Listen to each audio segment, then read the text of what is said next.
C01-2403 MC634. While we were in the other room, there was legal arguments and potential resolution of the issue.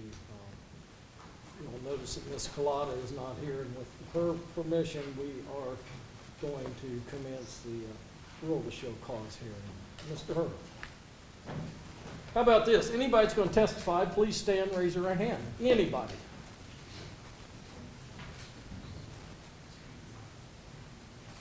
We got everybody? Do you solemnly swear or affirm under the penalties of perjury, testimony you're about to give will be the truth, the whole truth, and nothing but the truth? All right. You can have a seat. Call your first witness, Mr. Haron.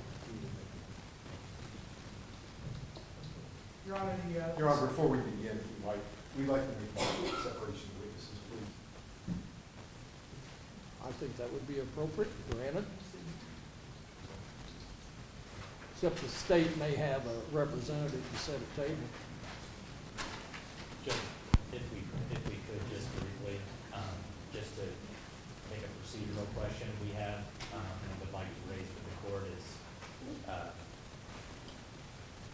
we'd like to understand and make sure that we are here relative to an indirect contempt filing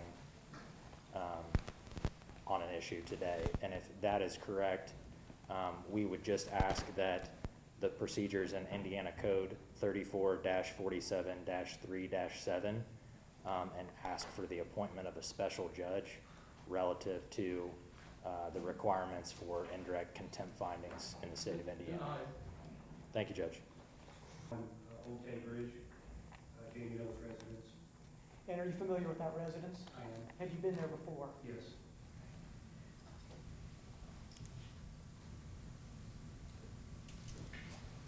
Mr. Mitchell, I'm showing you what's been marked for identification purposes as States Exhibit 1. Would you take a look at States Exhibit 1? Okay, What is States Exhibit 1? that's 3001 Old Bay Bridge, Jamey Noel's residence. Is that the same address you just were speaking about assisting with a search warrant on March 13th? It is. Does that appear to be truly and accurately reflective of the outside of the residence on Tay Bridge? It does. No objection to State's Exhibit 1, Your So Honor. State's Exhibit number 1 admitted without objection. Your Honor, state move to admit. Admitted.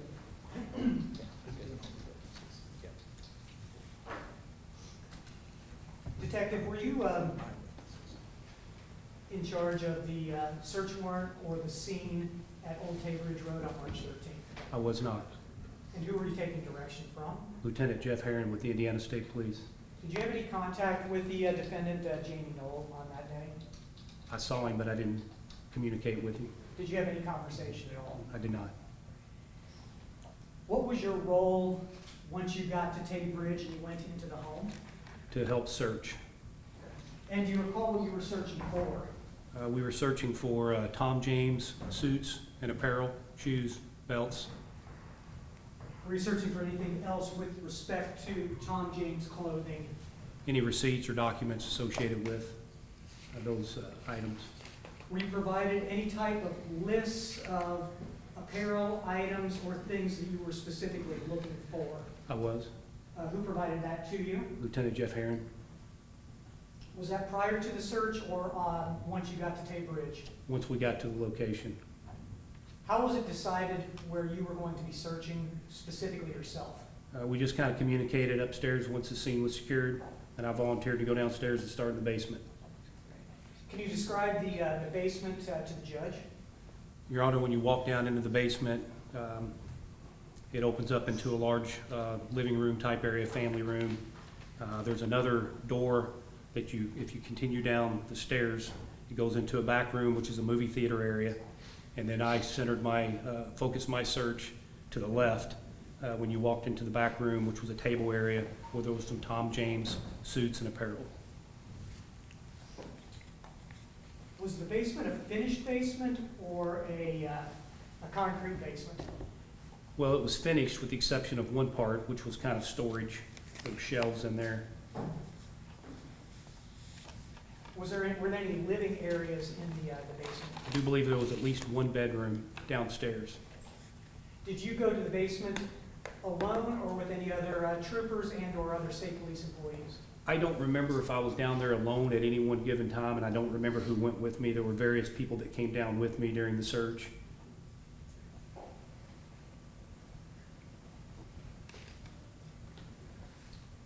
Detective, I'm showing you what's been marked for identification purposes, States Exhibits 2, 3, and 4. Do you recognize States 2, 3, and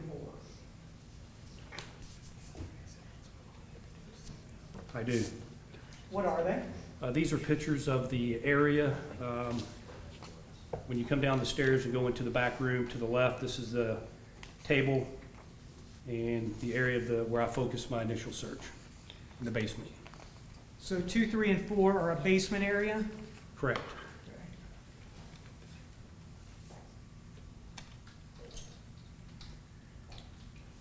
Why did you go to this specific area? Were you searching for something specific there? Well, when I first got to the residence, Mr. Noel took Lieutenant Haron downstairs. I followed, and he was showing Lieutenant Haron where the areas in the house where there were Tom James suits and apparel, and that was one of the areas that he pointed out, and I was present when that happened. And that's why I focused my search down there, not to mention you could also see some containers, little shopping bags that were John or Tom James apparel bags. So that's why I focused my search there. Did the defendant specifically show you and Detective Haron this location? He did. Do those truly and accurately reflect the area in the basement where he directed you to? It does.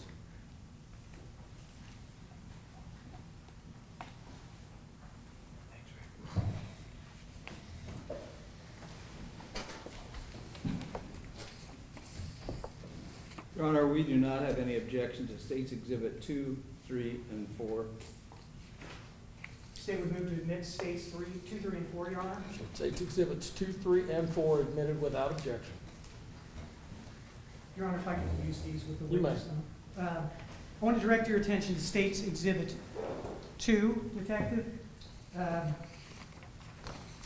Did you take the photograph? I did not. But does it truly and accurately reflect what you saw there? It does. Okay. I want to direct your attention specifically to a black object sticking out of a box. Okay. Did you see this object when you were conducting your search? I did. What is it? It's a shotgun. Was that shotgun examined in any way, shape, or form? It was. I looked to see if it was loaded.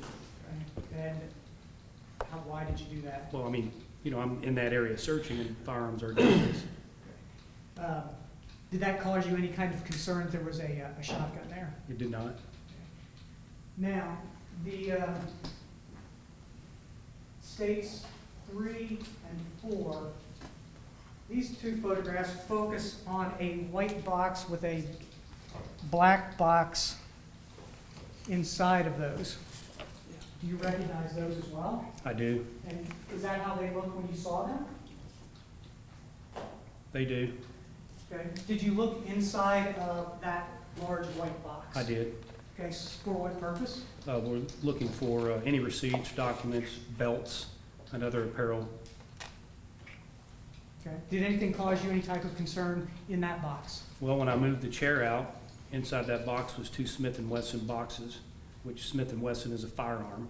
And that's something you're familiar with, being a police officer for nearly 30 years? I am. Okay. Smith & Wesson is a brand? It is. Okay. Did you examine the contents of the box? I did. And what was inside the box? 2 firearms, handguns. Did they appear to be loaded? I don't believe they were. Once you noticed these 2 firearms, what did you do? I notified Detective Chris Hansen and Lieutenant Jeff Haron. And just for the record purposes, Detective, you're talking about in States Exhibit 2, the center of the picture, white box, black box, and inside of it with you can at least see it says Smith on it. Yes. Okay. And then in States Exhibit 3, you're talking about the white box on the chair. Yes. Okay. Why did you notify Detective Haron once you located these 2 firearms? Well, it was my responsibility to let him know, having been here for the initial hearing and hear the judge ordered the defendant to only possess a shotgun. When I found the firearms, it's my responsibility to notify the lead detective, Lieutenant Jeff Haron, and I did. Obviously, those two Smith & Wesson were not shotguns. They were not. You saw a shotgun there and it didn't cause you any concern other than to make sure it was unloaded. Correct. You stated that you were here for a initial hearing with this particular defendant, with this particular judge. I was. Were you present when he was, I guess, told what he could keep and what he couldn't keep? Yes, Is that why you contacted Detective Haron? it was. Did you physically take these guns into your possession at the time? I did not.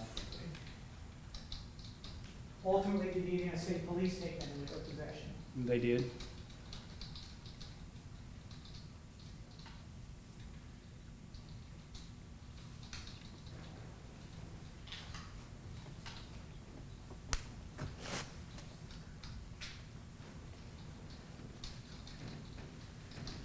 Your Honor, may I approach you? You might Have an opportunity with the court's finished.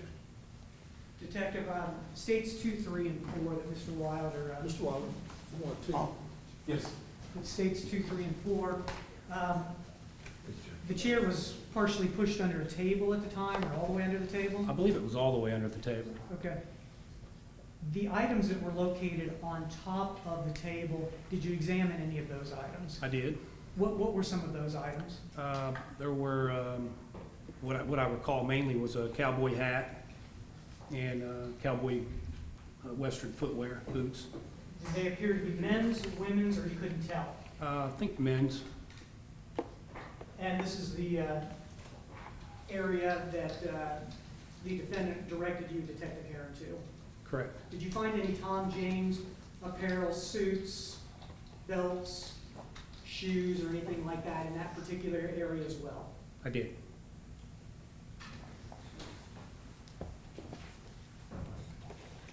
Your Honor, I don't have any other questions for Detective Mitchell. Cross-examination. Thank you, Your Honor. Yeah, that's all right. Good afternoon, Detective. I want to talk to you a little bit about your role. You got on March 13th, you were asked to get a search warrant together, is that it? I did. Okay. And when you do that, how do you do that? You call somebody? I was called by Lieutenant Jeff Haron Okay. sometime that morning. He told me he was going to be executing a search warrant and asked me that if I would get a couple troopers and a couple detectives. How And many that's- troopers did you go into that house with? 2 troopers. And how many detectives? I believe 4. Okay, so you got 6 people plus yourself. Well, there was a crime scene technician as well, and I believe there was That's someone 7. there. Pardon me? That's 7. Who Okay. else?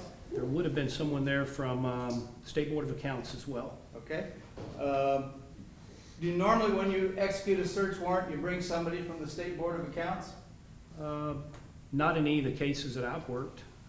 Not in except- all the 29 years you've worked at the state police, have you ever taken anybody from the State Board of Accounts in on a search warrant? Not me personally, but this isn't the first time that someone's from State Board of Accounts has been there. Okay, but there's at least 7 to 8 people going into that house, correct? Correct?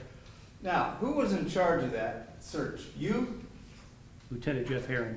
Okay, so Lieutenant Haron's the one giving the orders. Correct. Is it, and that's how it works in your office? That is correct. Okay.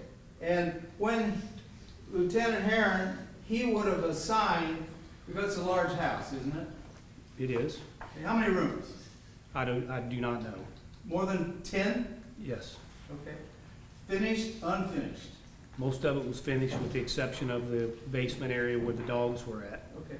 And what you had for the request of the search warrant were for clothing, is that correct? Clothing and documents and receipts associated with those clothing. Okay. Well, I noticed in the return of the search warrant, there isn't anything listed where you got any of this material. In other words, let me look you and see if you could refresh your recollection and tell me on item 2000, where'd you get it?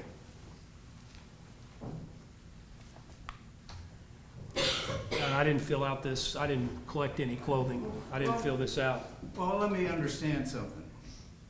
You got all these people in there to search a house, correct? Lieutenant Haron is in charge, okay? And you go to a closet to get something. Don't you document where you got it, how you got it? Take a picture of it? Yes? Okay. Can you tell me from that return, tell the court what a return is? A return is a document that's completed by law enforcement after they execute a search warrant to notify the court of what items were taken during that search. Does it also supposed to indicate to the court where they came from? I do not, in my 29 years, I don't believe so. If You've it is, never if put it is, on- you've educated me today. Okay, you've never put on anything in a search warrant where it came from? On a search warrant or a search warrant return? sir? Return. On a search warrant return, I've never put anything in there about where something was recovered from. So it's up to the court to, or anybody, we have to guess.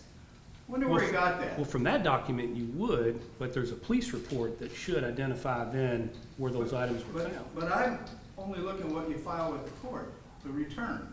Okay? So the court doesn't have any idea where you got any of this stuff, does it?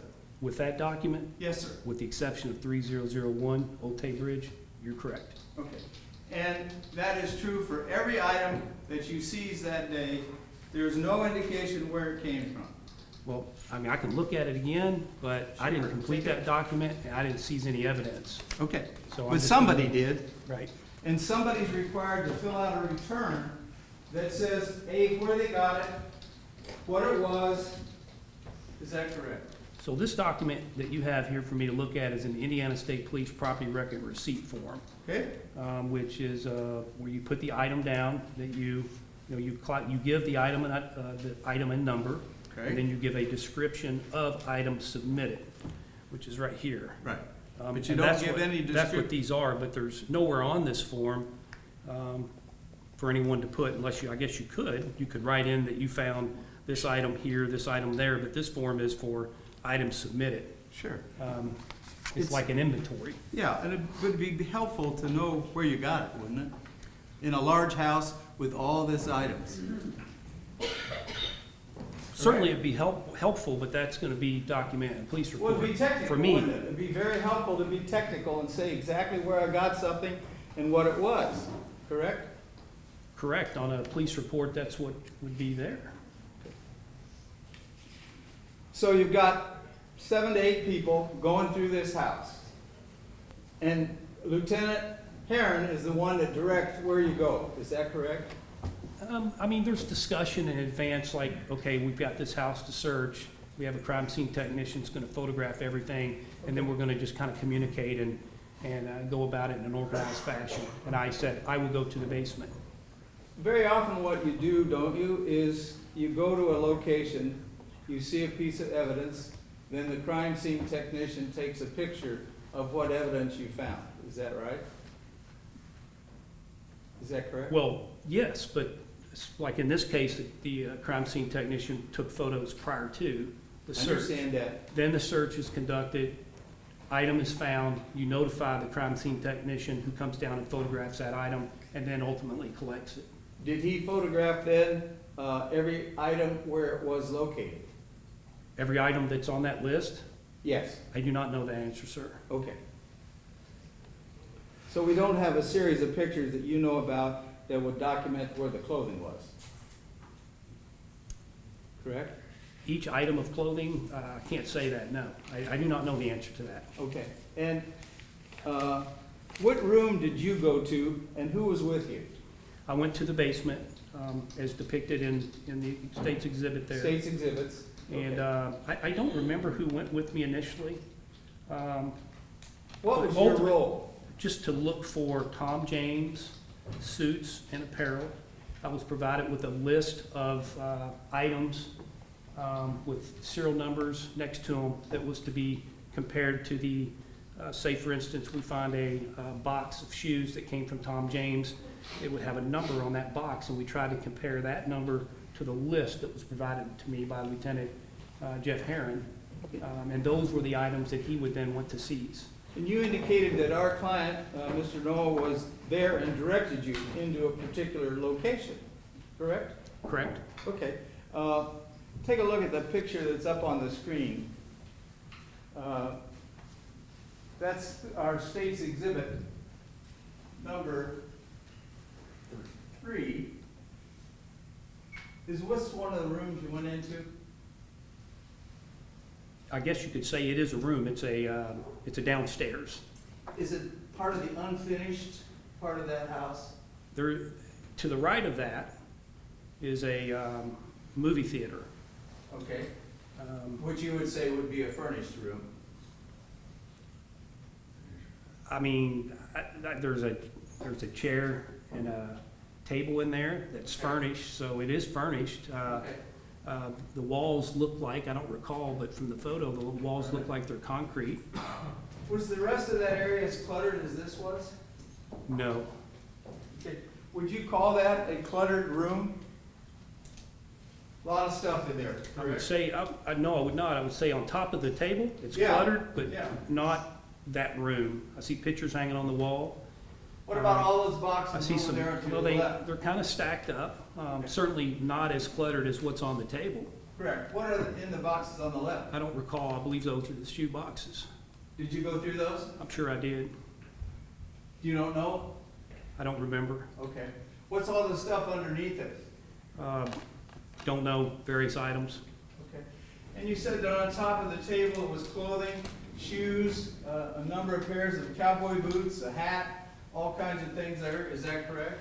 I don't believe I said there was clothing items on top of the table. I don't recall if there was clothing items. Certainly there's footwear. There were belts. You don't know what any of this is underneath the hats? No. Okay. Did you go through these boxes? I may have. How about this black box here? What was in that? I don't recall. Okay.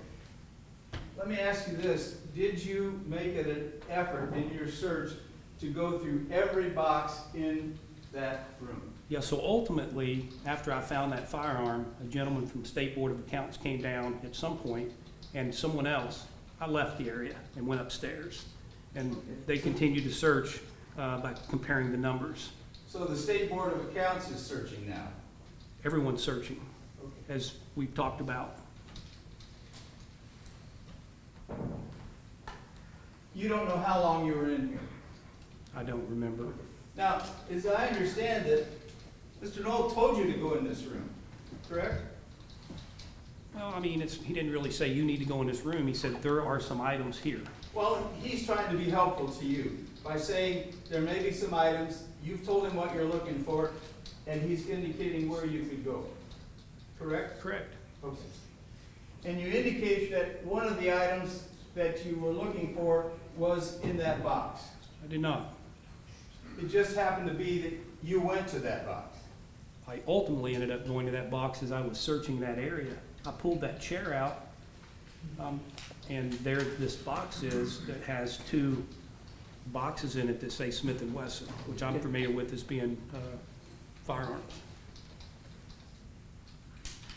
Is that the way the box looked on State's Exhibit? Yes, Exhibit 4? I believe so. For the Yes. record? Okay. All right. And the stuff on the box, or the stuff above the box, was the same kind of stuff that we'd seen at a different angle from State's Exhibit that had been previously shown to you? Yes. Correct. All right. Now, let me ask you, where was Mr. Noel when you were in that room? I think he had left the residence at that point. Are you sure?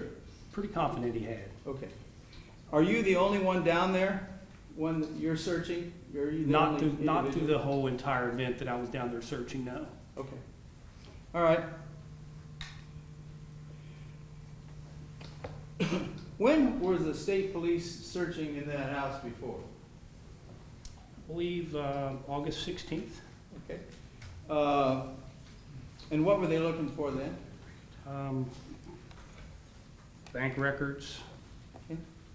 Was the search previously that you were part of, I was part of that search, yes. that was done the same way? In other words, a number of people went through the house looking for all kinds of items? Same thing, I got a call from Lieutenant Jeff Haron, said, I need your body to assist me in Okay. searching. All right. And there were a number of people. And that's what you did? That's correct. Okay. Now, you indicated that what you found in that box, it had nothing on top of the box, it just was there, correct? Just like these other boxes. We're talking the box The here. box right Exhibit there. 4. That exhibit that's seeing. Right, I believe that depicts it how it was. Okay. And, so is that picture taken before you took the weapons out? After. So you take the box out, get the weapons, and then put the box back so they could take a picture? Yeah, so, Your Honor, going through the search, initially there were photographs taken of the entire scene. Then we conduct a search. And as I'm searching, I pull the chair out and I look down and I see the boxes. I open it up, there's in fact a firearm there. Then I went up and notified Lieutenant Jeff Haron of that fact, as well as First Sergeant Merritt Tumi, who's our crime scene guy. We went back down, I pushed the chair back underneath, put the box back. I don't think I took anything out of the box. I think I pulled the chair out, looked, and was like, okay, there's firearms in here, and then pushed it back under, notified them, and then he took that photo. My question to you is, does that picture show before the search or after? That picture there, Exhibit 4, I believe is going to be after my discovery. You had already discovered something, showed Lieutenant Haron, brought it back, put it back and tried to recreate the scene, and then had him take a picture? Is that what you did? I would like to answer that question, but you say I brought it back. What do you refer to by that? Did you bring the box up to? No, I did Lieutenant not. I left it right where it was at. I went and got Lieutenant Jeff Haron, Okay. and he came Haron? downstairs. And then, when you pushed the chair back, that's when you had the photographer take a picture? Correct. Okay. The two boxes that you found inside the large white box, there were weapons in there? They were, yes. Unloaded, I think you testified I on. believe they direct, were. Correct? I believe so, yes. What was their condition? I think they were brand new. I mean, they appeared to be. They were in the box that comes from the manufacturer. It appeared to be. Well, matter of fact, you had a receipt, didn't it? Show when it was purchased. I did not. I don't know the answer to that. Did you ever look through that box when you turned it over to Lieutenant Haron to find out when they were purchased? I did not. Okay. And you don't recall independently ever seeing a receipt in that box? I don't think so. Okay.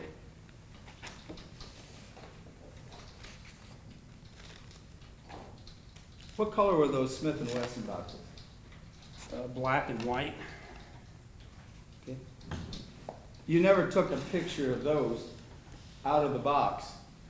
You No. just left them in the box? In other words, you take them out of the box to photograph them that way? Well, I personally, sir, I never took a photograph. Okay.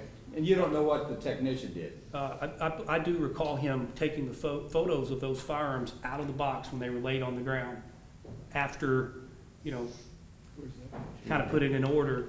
I start my search, I pull it out, I see the firearm, open one up, there's a firearm. I immediately go upstairs, notify Lieutenant Jeff Haron. He comes down with me as well as First Sergeant Merritt Tumi. We put it back like that and the photograph's taken. And then Lieutenant Jeff Haron makes the decision that those firearms are ultimately potentially going to be seized and they're photographed, taken out of the box. But we don't have that photograph. The one that you show, or at least testified to, that their guns were taken out of the box, put on the floor, and then photographed. I don't have that photograph with me, sir. Okay, and we haven't seen it yet. I've not seen it. Okay. I don't know if we have it or not, but All right.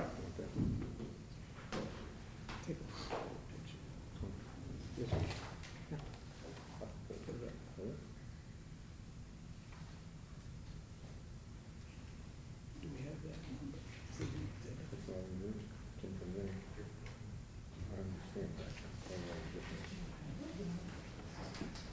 I'm gonna get a new technician. I'm fired. He's fired. I'm fired. This was provided in there, so Oh. I wouldn't want to do that. Did you not put those in? I did not put that. Oh, okay. You would take a picture and put it up? No, I'll just have him. Okay, yeah.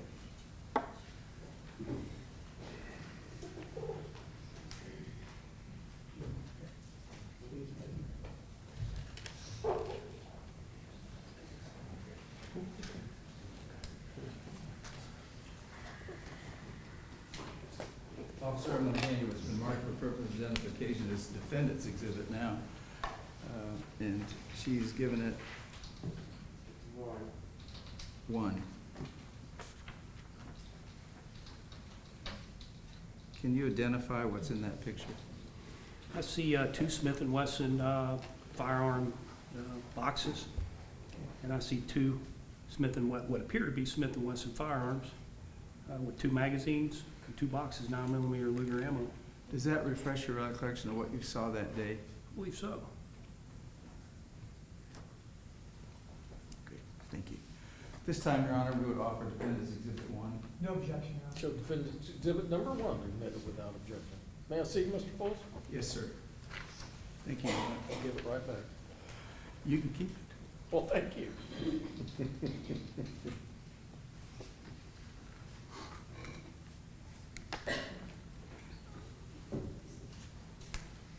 Officer, when you took a look at that picture, the two boxes that you previously identified that were inside the larger white box, did you recognize those as what you had seen that day? That photograph that you just showed me certainly appears to be similar type items discovered by me on that date. And so those boxes were inside the white box? Correct. And the weapons were inside the black boxes, which are the Smith & Wesson boxes that you testified to? That is correct. And I think the gun was in a cocked position to only show that it was not loaded, is that correct? Well, I mean, I don't know if that weapon has a hammer on it or not. I Well, it don't, looked like it was an automatic. well, but I mean, But did you look at I the can't gun? tell from the photo if it was cocked. The slide was back on, which would be in a safe position. Okay. Did you ever examine the weapons yourself? I did look at them, and I do I don't remember 100% if I remember that the slide was back on them or not, but immediately notified Lieutenant Jeff Haron, and then he took over from there. Okay. And the shotgun that you found was kind of standing up in that same room? It was in a box, Okay. but shot or barrel up. Right. I don't believe any. Officer Mitchell, could you come to the screen and show me where the shotgun was located? I will, Your Honor. Sorry to interrupt, gentlemen. Your Honor, there may be another picture that shows it more accurately. Okay. Your Honor, this box right here, there's a cardboard box here. Yes. The lid is shut on it. On the day that I went, the 13th of March, if this is the same box, these, they were opened up, and there was a shotgun sticking down inside right here. All right. Mr. Hurley says there may be another picture that better shows it. Okay, thank you. Yes, Your Honor. Cross-examine, or redirect, Mr. Hurdle? Detective, how close were the shotguns to the two Smith & Wessons that you found? 3 feet, approximately. I didn't measure, but They had very to- close.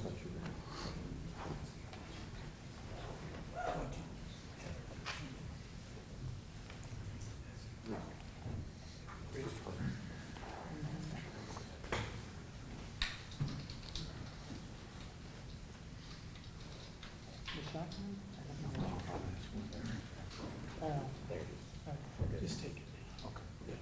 I just want to lay down. Detective, I'm showing you State's Exhibit 2.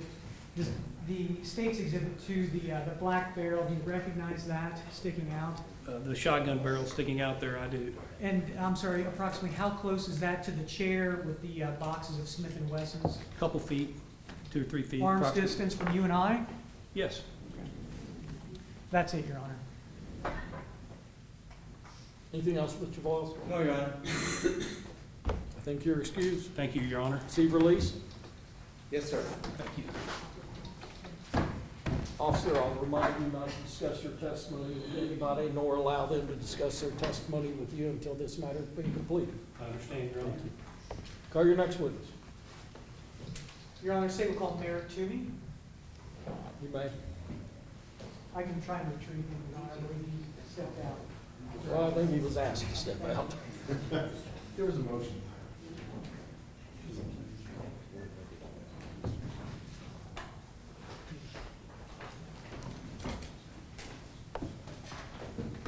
Were you sworn earlier, officer?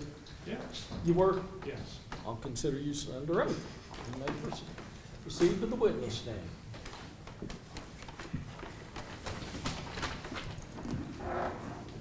Proceed. Sir, would you state your name for the record? Merritt Tumi. And probably for the record, if you spell your first and last name. First name's Merritt, M-E-R-R-I-T-T. Last name's Toomy, T-O-O-M-E-Y. Mr. Tumi, where are you employed? Indiana State Police. And what is your current position with the Indiana State Police? I'm a first sergeant in the crime scene section, I'm sorry, how long have you been with the state police? 32 years and a few months. And has it always been as a crime scene technician, a supervisor there?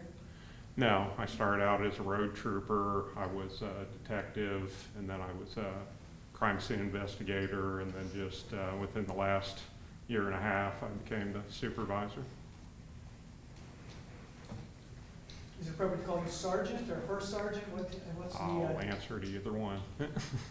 or sergeant, were you asked to be a part of a search warrant on Tay Bridge on March 13th, 2024? I was. Who reached out to you originally? That would be Lieutenant Haron. Have you worked with Detective Haron in the past ever before or not? On previous search warrants, I have. Were you familiar with the residence on Tay Bridge? It was my first time being there. And what was going to be your role on March 13th of this year? I was there to document the property.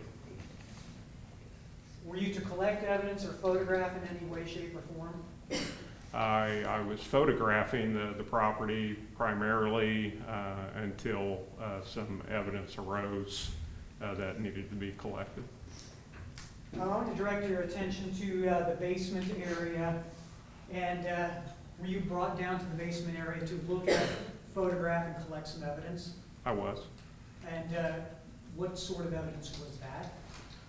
There were 2 guns that were still in boxes. I'd have to refer to my notes to tell you the particulars. Do you recall who directed you to those guns? That would have been First Sergeant Mitchell. Do you work with First Sergeant Mitchell much? I do. Did you photograph those guns? I did. Were they in a box or out of a box when you first saw them? They were in the box that they came in from the company, and then both of those 2 boxes were inside of another cardboard box. So they were in their manufacturer's box Correct. inside of another box. Correct. And you photographed those? I did. I'm sorry, Your Honor, if I can have states 2, 3, and 4. I think they're over there.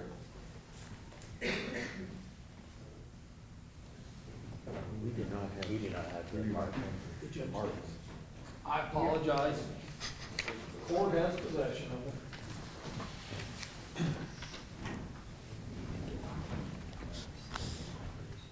I'm showing you what's already been admitted as states 2, 3, and 4 were those photographs that you would have taken on March 13th of the area where the 2 guns were located. Yes. And would that have been prior to you personally looking in the boxes, or post you looking into the boxes? These would have been prior to me looking in the boxes. Okay. And then, Your Honor, if I could have states 5 also? Oh, I'm sorry, it's defense 1. That I believe is with. Defendant- We don't have them. Your Honor, I promise, I'm not gonna hold on to anything. States Mr. Wells. Exhibit 1, would you have taken that picture with the guns out of the box then? Yes, I did. Thank you. Give them to the court reporter so I don't lose them.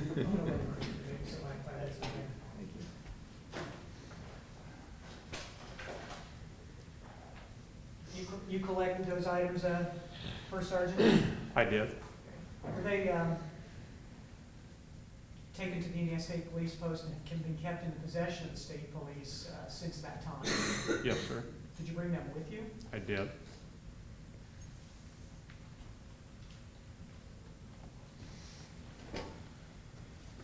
If you could please get them out of their boxes, please.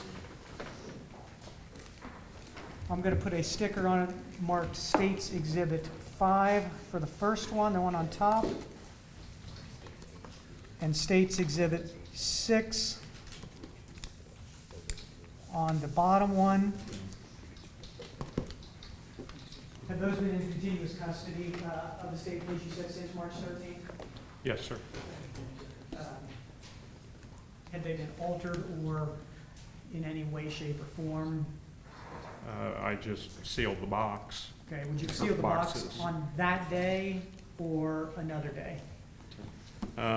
These would have been taken to the post on the day that we collected them, put into secure storage, and then we would have packaged everything up another day. Are they sealed currently? Yes, they are. Is that with an evidence tape or seal that the state police uses regularly? Yes. Is it a lot of trouble for you to unseal them? You say to open it, and Open I it, will. please. Let's start with States Exhibit 5.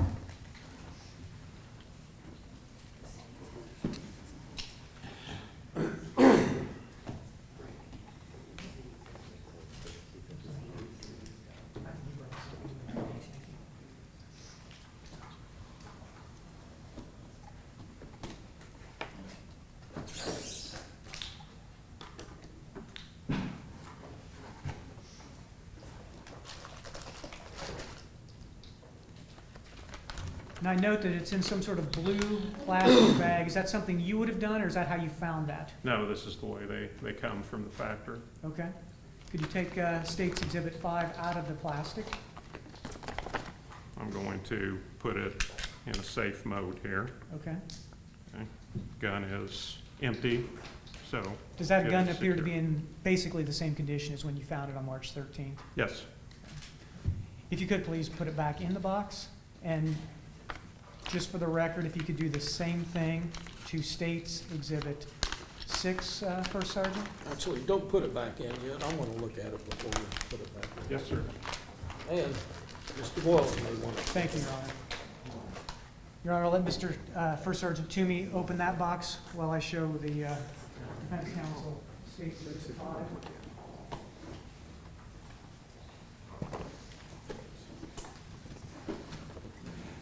Okay.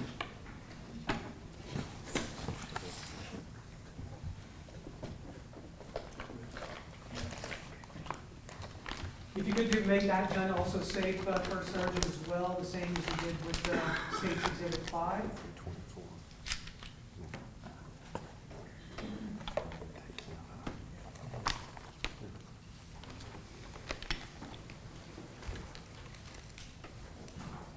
And does States Exhibit 6 appear to be in the same condition as when you collected on March 13th? Yes. If you could then please replace that back into the plastic container, and I will allow the Defense Counsel to review that as well. Officer Tumi, was this fingerprinted, or did you intend to have it fingerprinted, or No, sir. anything? So it's acceptable to touch Yes, without contaminating it? correct.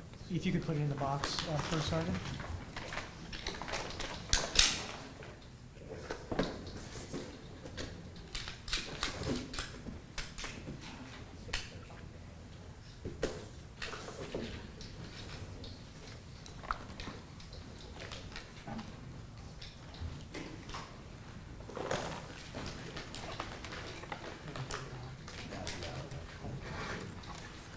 Your Honor, counsel for the defendant has indicated there's no objection to States Exhibits 5 and 6. So the state would move to admit those items. So States Exhibit 5 and 6 admitted. Without objection.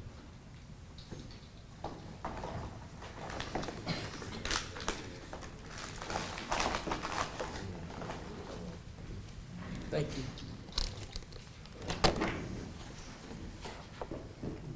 Your Honor, I have no other questions for First Sergeant Tumi. Mr. Boyles? Please, the court, Your Honor. Thank you.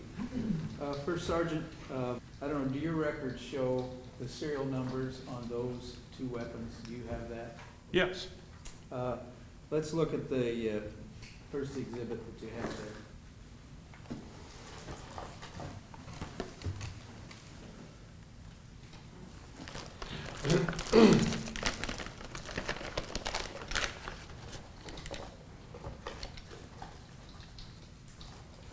Yes, sir. Okay. Are you familiar with the Indiana State Police property record and receipt form? Yes, sir. Okay. Are you the one that fills it out, or does that then filled out by Lieutenant Haron? No, I took them into evidence, so I would have filled it out. Okay, perfect. I'm looking at item number 2055.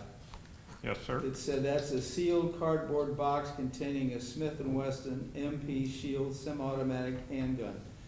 Does it have a serial number? It does. And what is that, sir? H as in Henry, N as in Nora, H as in Henry, 8324. Okay. And there's another item on there, a 2056.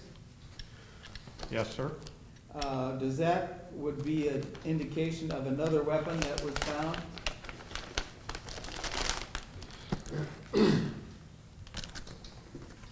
Yes. And that would also be listed as a Smith & Wesson MP Shield semi-automatic handgun? Correct. Does that have a serial number? It does. And what is that, sir? H. Henry and Nora, J. John, 5682.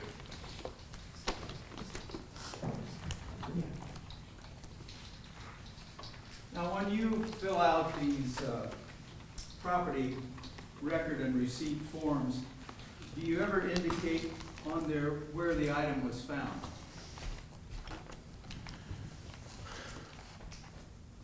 When necessary, yes. Okay, can you tell me from that form, to refresh your recollection, does that show where those items were found? On there, I just have from the basement, from the Noel basement. Okay, no specific indication that was on a table, in a box, none of that, correct? Well, we use complementary things. The photographs work in tandem with the description of Okay, things. but if you just had this, you wouldn't have any idea where it was found, is that correct? Correct. Okay. Let me ask you this, were you present on the August search? The August search, the first? No, sir. You were not there, okay.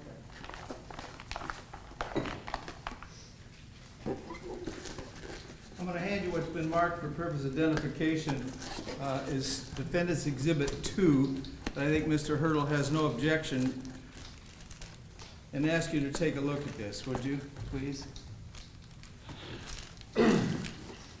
Tell us what that is, if you can discern it from the exhibit. It's a receipt from Midwest Gun Exchange Incorporated from Mishawaka, Indiana. What's it dated? The date is 10/28/2017. Okay. Does it have a list of serial numbers of weapons purchased?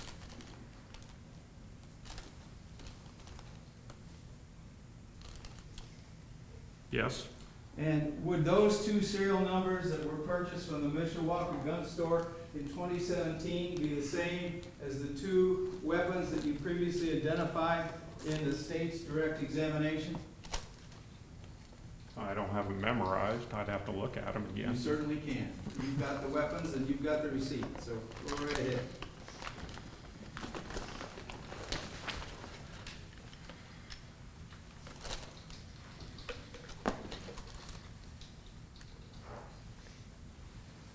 HNJ 5682 matches this one. Okay.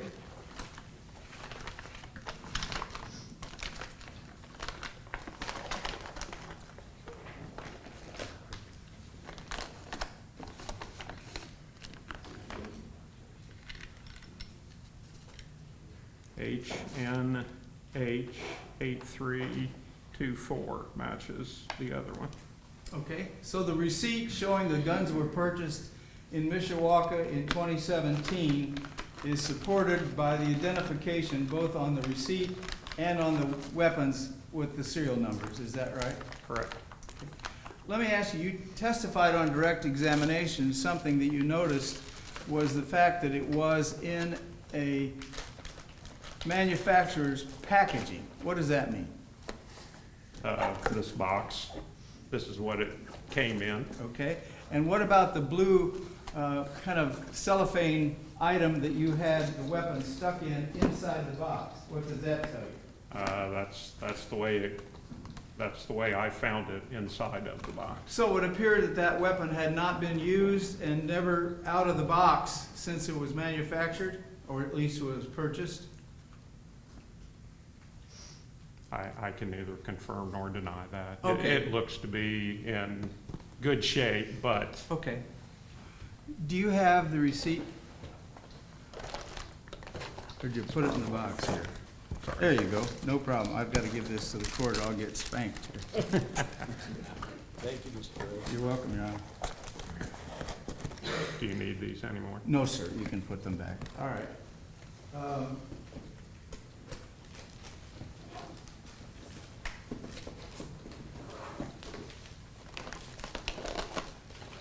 And how many people were doing that search, do you remember, at the house that day?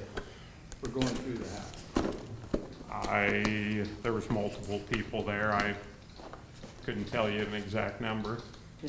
You went to the room where the guns were found, is that correct? I went through the whole house, so I was in each of the rooms. I want to ask you a question about the particular room where the guns were found in a second, as soon as we get it up on the screen.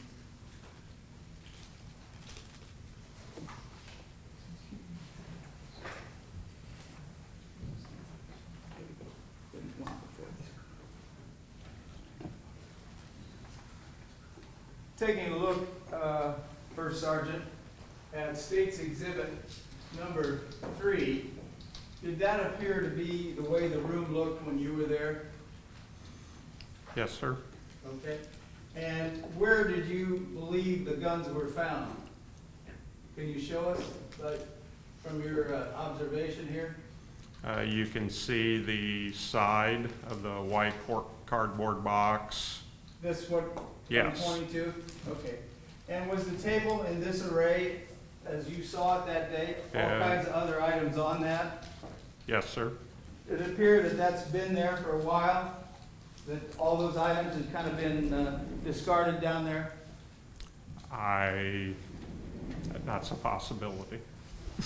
Well, it could look like somebody was not using that room a great deal, correct? Because they've got a lot of stuff on the table. It's not like it's being used every day. I've been in a lot of different houses in a lot of different states, sir. Well, they all don't look alike, do they? Correct. This looks crowded, correct? Correct. All right.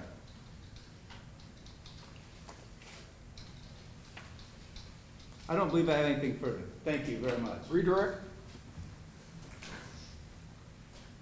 No other questions for this witness, Your Honor? And I'll show defendant's exhibit number 2, and then No objection to the receipt that was provided by the defense, Your Honor. Correct. Is this staying with the court or going back with me? They've been admitted. Officer Tumi, did you examine the shotgun? Examine it? Yes. We just took a cursory look at it because he was allowed to have I that. understand. Was it loaded? I'm not the one who looked at it. Do you recall who was? No, sir. Do you know what kind it was? It was a police model, but Most likely a 12 gauge. Yes, sir.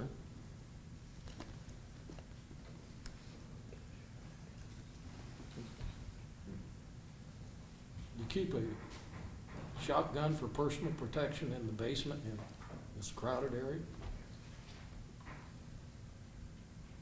Feel free to object, anybody. Is that where you'd keep one?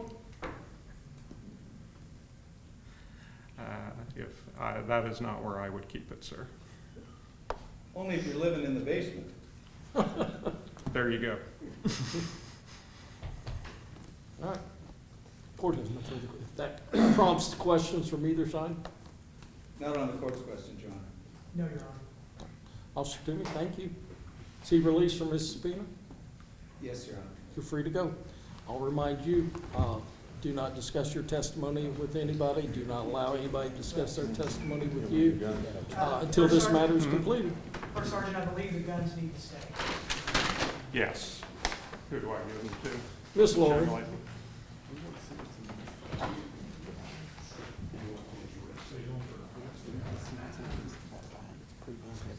Hi, Miss Collada. Do we need to take a break? Take a break, 3 o'clock. We'll be off record.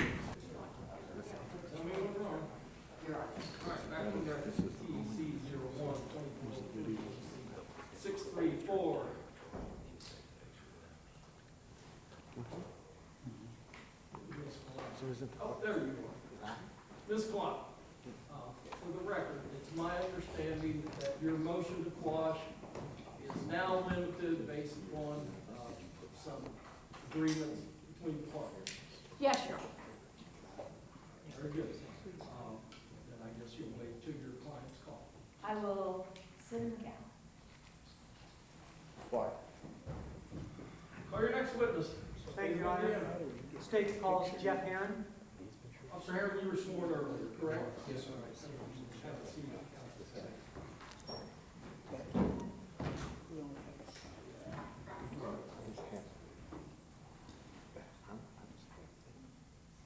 Sir, would you state your full name for the record? Jeffrey C. Haron, And your, spell your last name for the record? H-A-R-O, Mr. Haron, where are you employed? Indiana State Police. What is your current rank or title with the state police? I'm a lieutenant in charge of investigation for what we call Area 5, which is 3 different districts in the center part of the state, Louisville, Pendleton, and Indiana. Are you in charge of, investigations? I am in charge of investigations. I supervise roughly 5 detectives and 3 surveillance. Who is the lead investigator in the Jamey Noel investigation? I am. And when did you become involved in the Jamey Noel investigation? Originally got the case on June 13th, 2023, and I started the investigation in July 13th, 2023. And since July of 2023, have you been the affiant on all search warrants? I have. How many are we up to now? 51.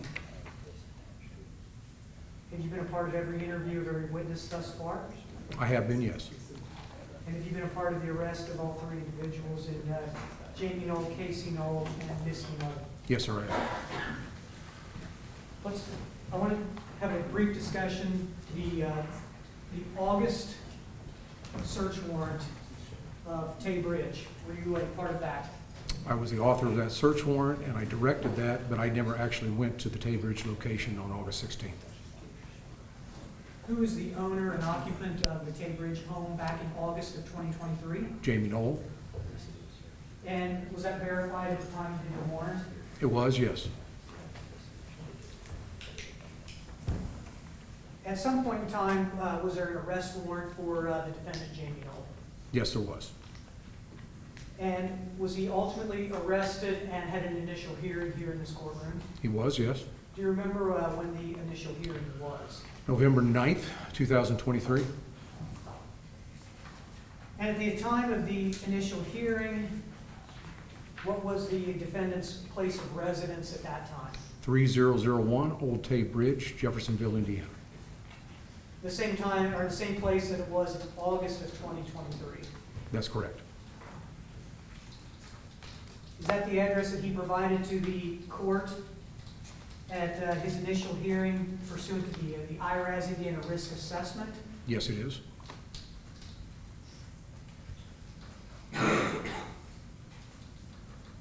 Were you present for that initial hearing? I was, yes, sir.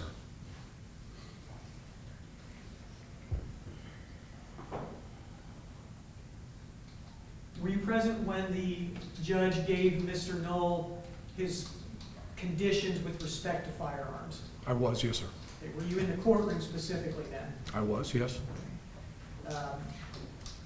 Were you a part of the collection of any firearms? I was on the receiving end of those firearms at the post after they were collected. Okay, let's back up just 1 second. The day of the initial hearing, November of 2023, were you asked either by the court or the parties on that day approximately how many guns there were? I was, yes, by the Roughly judge. How many were there? There ended up being, I believe, 82 approximately. And what was your understanding of the court's order at that initial hearing? That Mr. Knoll surrendered all firearms except for one shotgun for home defense. And you state that some of those weapons were brought to the Indiana State Police Post. What district? District 45, the Sellersburg Post. Is that something you logged or inventoried personally? No, I was there when they were delivered, but I did not log or inventory them. When you were present, who delivered their guns? So Charlie Moon, Bradley Kramer, and also present to observe was a Matt Owens for a period of time. Was Jamey Noel, the defendant, present at that time? He was not. Do you know where he was at that time? I believe he was still incarcerated or in the process of being released. So the turning over the weapons was something prior to him being released? That was my understanding at the time. Since my discussions with Bradley Kramer, I understand maybe he was released slightly early when that was still in the process of going on. And you were there basically as an observer with respect to those guns? Correct. Did somebody from the Indiana State Police log and inventory those? Yes. Do you know who that was, or do you recall? So it was Sergeant Andy Taylor, Sergeant Merritt Tumi, and Sergeant Phil D'Angelo with the Indiana State Police. They were the ones that logged those and provided and filled out the property record receipts. And you said that was November 9th, 2023? Yes, sir. Do you know where the defendant moved back to when he was released from incarceration? It's my understanding it was 3001 Old Tay Bridge. Now, I want to direct your attention to the Tom James search warrant, for lack of a better term. Are you familiar with that search warrant? I am, yes, sir. Who wrote that search warrant? I did. What number search warrant was that? 45. And just briefly for the court, Tom James is what? It's a high-end clother, a tailored custom outfits, clothing for men and women. And the search warrant itself was to collect what? So it was to collect the items that were purchased, the men's suits, the belts, the shoes. I had attached to the search warrant an exhibit, which was multiple pages of a history of purchases from Jamey Noel that I had provided the court. It was to receive those. He had ultimately purchased, I believe, total $183,000 using the Utica Fire Department money to purchase clothes from Tom James. And then I took the last 5 years for the statute of limitations and used those records in order to seize those items because they were purchased with, ultimately with Utica money, with Utica Volunteer Firefighters Association money, and I was seizing those because they were part of the case. Were you looking for any sort of paperwork, receipts, et cetera, anything else for any of those, that items were entailed? Right, the documents and the receipts that went along with those items. What day did you serve that search warrant? March 13th, 2024. Who was the officer in charge at that scene? I was. Who was all present? Roughly how many officers were present on March 13th? I believe we had 7 plus the State Board of Accounts. We had 2 uniformed troopers, 4 detectives, and then a CSI, and then a State Board of Accounts.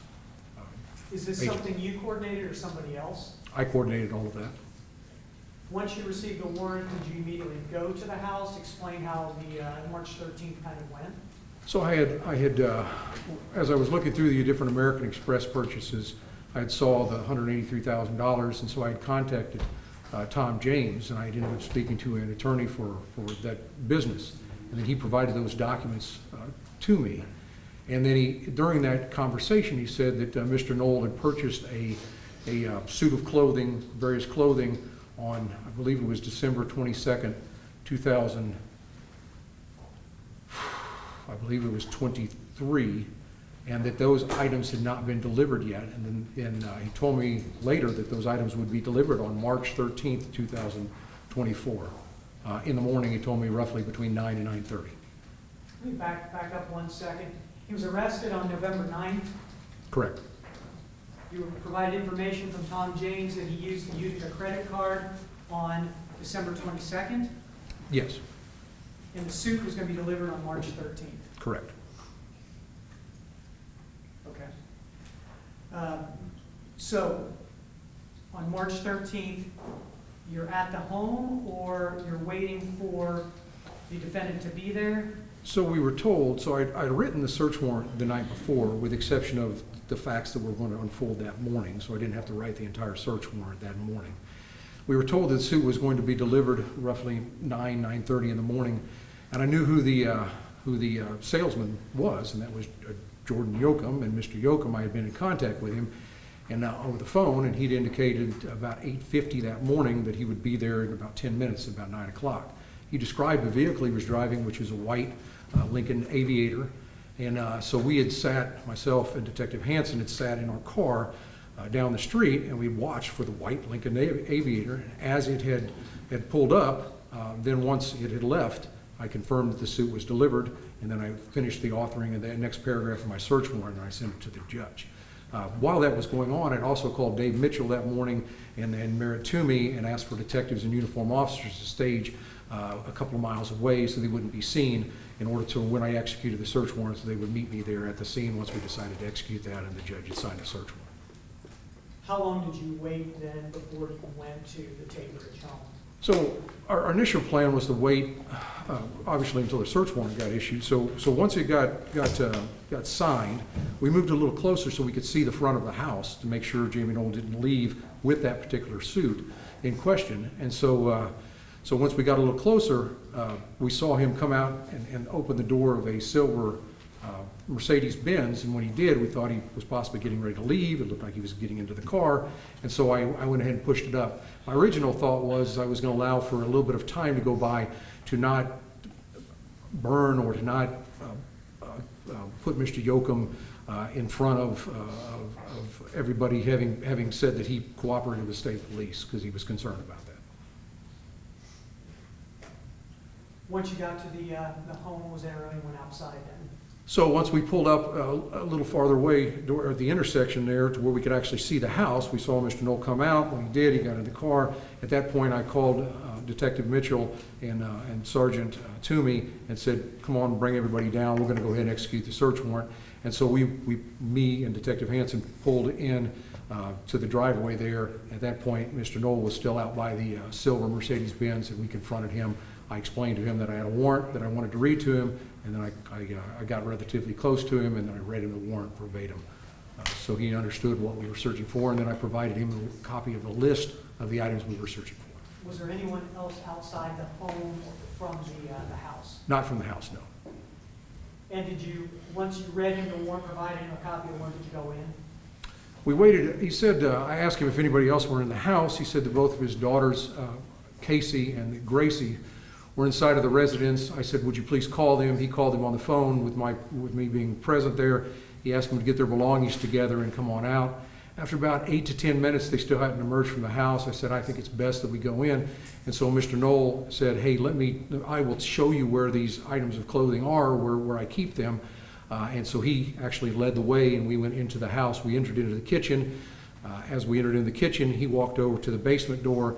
He opens the basement door. He yelled for Casey to come out. I apparently didn't know where she was at. And then Casey and Gracie came down the stairs from upstairs. And then at that point, we asked them to get their belongings and leave, and they did. And then after they left, he walked us down and showed us the suit that he just received, which was now on the couch in the living room. And then he walked us into the master bedroom and walked us around there and showed us where his different closets were. And then he turned and walked out. And then we walked down into the basement, and he showed us where other items were in the basement, which was over by that table that we've been talking to this afternoon. Did you detain the defendant there at the time then or not? I told him he was free to go. Did he leave? He eventually left. He left at, we served the warrant at about 10:34, 10:35 in the morning, and he left at about 10:50. So he stuck around about 15 to 16 minutes. Were Casey or Gracie detained at all? They were not. They were told they were free to leave. They actually went outside for a minute, and then they asked, Detective Hansen went out, and they asked, Casey asked if she could get additional items of clothing, and he escorted her back in, and then she went back out and stayed until, I believe, Mr. Noel came out and got into his Mercedes-Benz. Once you started the search, had they already left? Whatever. He actually got into a BMW. Once we started the search, yes. Well, Merritt Tumi, I had directed him to take photographs all around the house, which is standard procedure, and then once we got into the house, once it was secure and we figured there was nobody else in there, then he had started his photography throughout the house. Who determined who was going to search in which room of the home? We were all standing in the kitchen. We say, oh, that was the uniform detectives, or uniform officers and the detectives, and I broke them up into teams.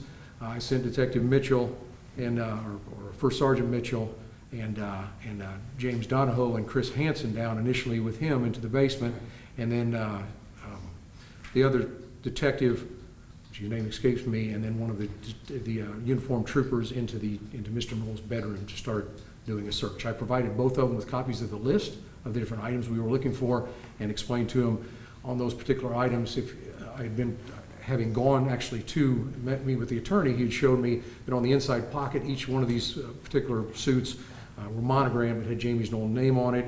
It had a lot number and a series of other numbers, and a lot of those numbers correlated with those documents that we had.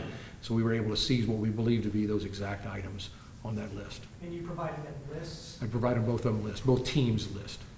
Did you designate yourself to a particular area, or were you kind of monitoring what was happening? Because I was a supervisor, it was my crime scene or my case, I moved around throughout the day. Roughly how long after the search started did Detective Mitchell contact you about the basement? Probably 20 minutes or so. He contacted me and said, hey, I found a couple of firearms down here. Would you come down here and take a look? And did you go to the basement? I did.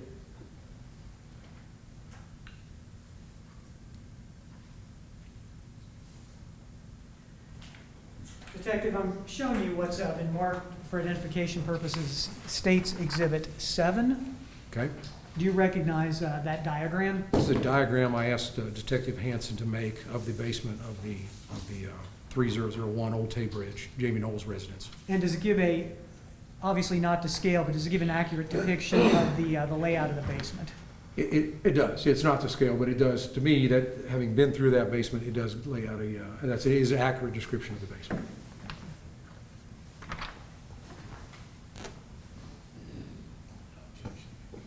Your No Honor, objection, Your Honor. Statement, it's State's Exhibit 7. I think I heard Mr. Boyle saying no objection. No objection, Your Honor. State's Exhibit 7 admitted for demonstrative purposes.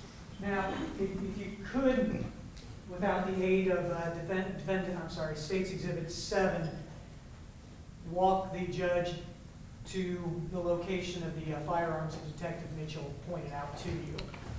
As you walk down the stairs to the basement, the first room you enter will be a finished open room. There's a bar off to one side, and there's a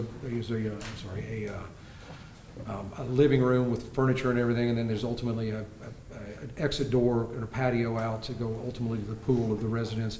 And then if you continue to walk straight, and that's what I did, knowing I'd been down there just a moment before with Mr. Noel, if you walk straight, you go into your right is a movie room, and off to your left, there's like a little sitting area table with a lot of items on top of the table off to your left-hand side. And then there's like a curtain where there's some HVAC system, and I believe a sump pump and things like that. There's one of those blinds set up there. Were there any bedrooms located in the basement? There was, but before, when you enter that main living room, as soon as you go down the stairs off to the left, there's a bedroom, and I believe that was Casey's bedroom, is where that was, off to the left. And from the base of the steps in the basement, approximately how far was the table, chairs, and firearms ultimately located? So the room's probably 15 foot wide, maybe a little bit wider, so 15 feet from the base of the stairs, then into that room where the table is, and so then another 5 or 6 feet And once you enter into that room, off to the left is the table. Once Detective Mitchell got in there, did you observe the firearms in the boxes that they were contained in? I believe State's Exhibits 5 and 6, the Smith & Wessons? I did. He showed me and said, hey, look, I pulled this out, meaning the chair out. I saw this white box, and on the top of that box, you could clearly see a Smith & Wesson box, which I recognized as being a firearm box.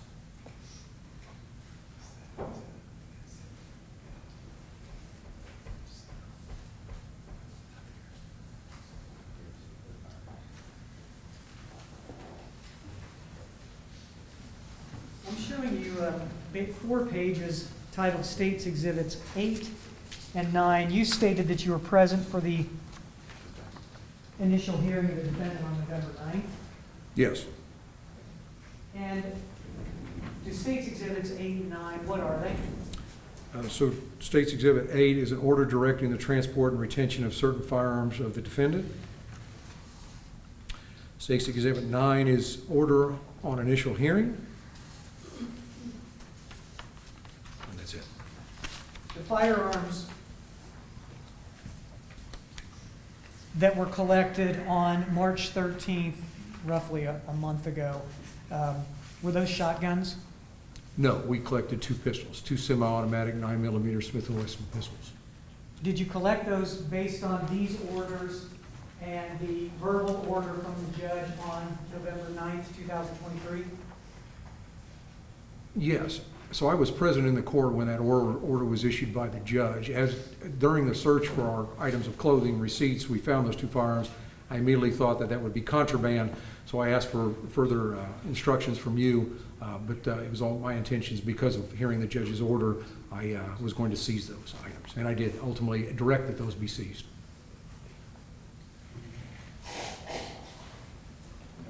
We don't object to the certified records.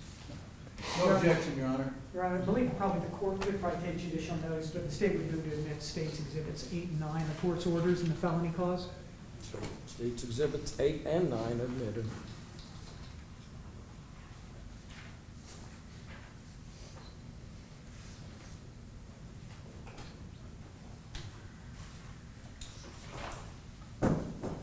Did you also note a shotgun located in the basement? I did. Is that something that you collected? I did not collect, and I did not have it ordered be collected. Again, I was present for the judge's order that Mr. Noel retained 1 shotgun. Before we left, I made sure we did not find any other firearms, and therefore, that was the shotgun that I believed he was legally entitled to own or by the court, so I left that.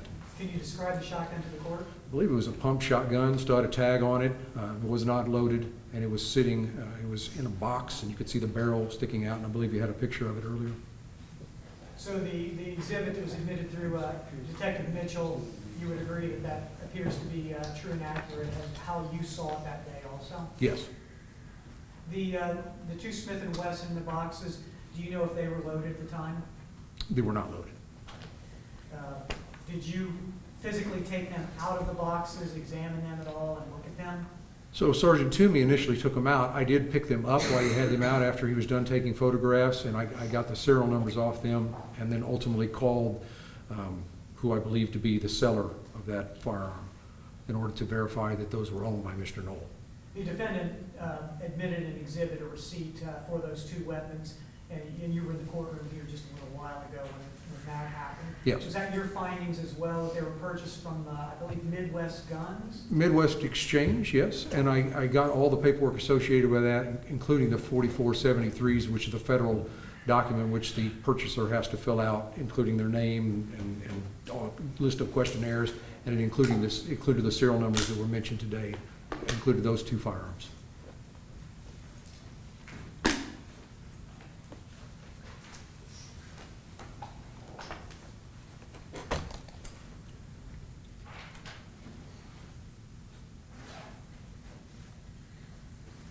Was there any ammunition found at the home? There was. Was that ammunition seized as well? It was not seized. To my knowledge, the judge didn't say anything about not having possession of ammunition, so I did not seize that. It was 9mm ammunition. It's still in the box.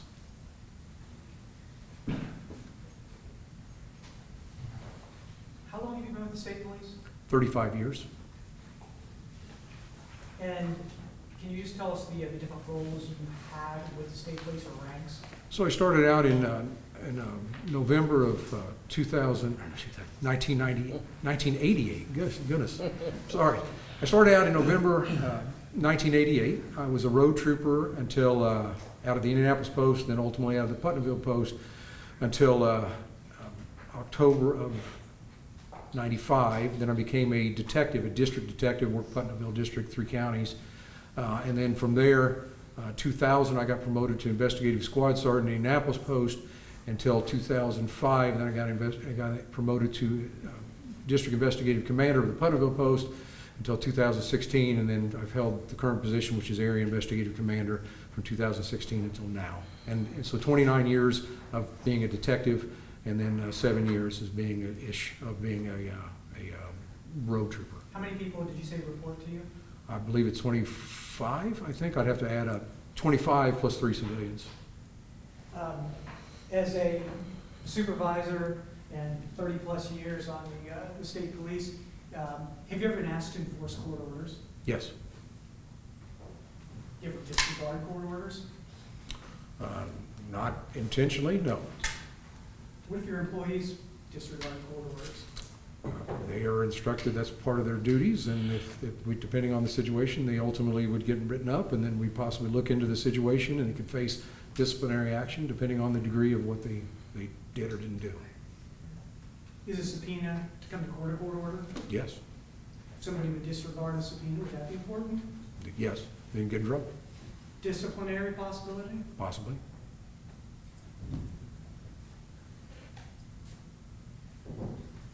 You worked the road for a period of time. I did, occasionally still put on the uniform, Ever stop anybody for a traffic violation? hundreds if not thousands. Judge, I'm going to object to relevancy now. That doesn't do much to do with the March Mr. search Haron? warrant. Your Honor, the relevancy is the issue of the defendant being a law enforcement officer for nearly 30 years, working the road, stopping people. And I'm sure at times there were people who denied ownership of contraband, who said it wasn't mine, who point to somebody else in the home, or I didn't know it was there. And I'm merely trying to elicit that from this witness. Judge, those aren't relevant because we don't know any of the facts of those cases. It's speculation, clearly. Well, Many of the years he was supervisor, he wasn't on the road. He's only been on the road 7 years.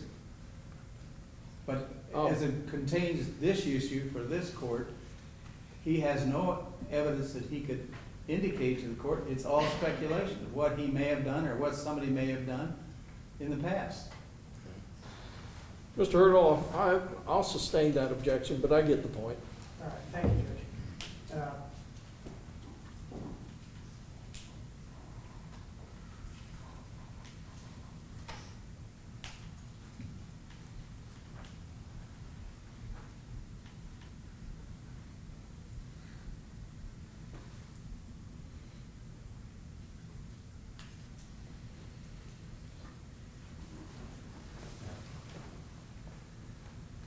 Did you examine the other items on that table, Detective?